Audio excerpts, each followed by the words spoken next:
Good morning. সকাল সকাল ঘুম থেকে উঠে তারপর সবজি নিয়ে বসে পড়েছি। তো আজকে দিনটি ছিল বৃহস্পতিবার। তো এখানে চিচিঙ্গে রান্না হবে, তো চিচিঙ্গে আমি ছুলে নিচ্ছি। পটল ভাজা হবে বলে পটলটা কেটে নুন মাখিয়ে রেখেছি।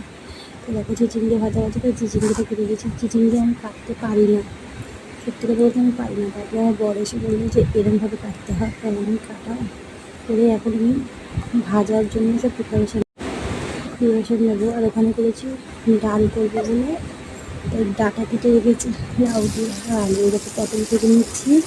পটলটা ভাজা হয়ে গেলে তারপরে হচ্ছে চিচিঙ্গিটা ভাজবো।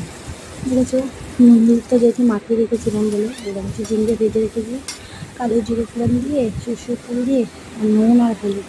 চিচিঙ্গিটা বেশ ভালোই লাগবে, আমি প্রথমবার খেলাম, খুব সুন্দর লেগেছে।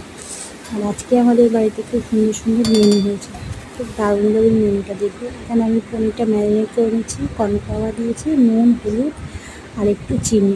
ওকে, পনিরটা আমি রান্না করবো। পনিরের রেসিপিটা দিতে পারিনি, তো অন্য একদিন দিয়ে দেবো রান্নার জন্য। এখানে পনিরটা আমি ভেজে নিচ্ছি। দেখো, আমি রান্নাটা আজকে দিতে পারিনি, পনিরের রেসিপিটা অন্য একদিন দেবো। বুঝতে পেরেছো? দেখো কে কে পনির খেতে পছন্দ করে প্লিজ কমেন্ট করে জানাও। এই দেখো পনিরের পরে এই দেখো রান্না কী করেছি, পটল ভাজা, চিচিঙ্গে ভাজা, পাঁচমিশালি তরকারি, ডাল আর পনিরের তরকারি আর লেবু, গন্ধরাজ লেবু।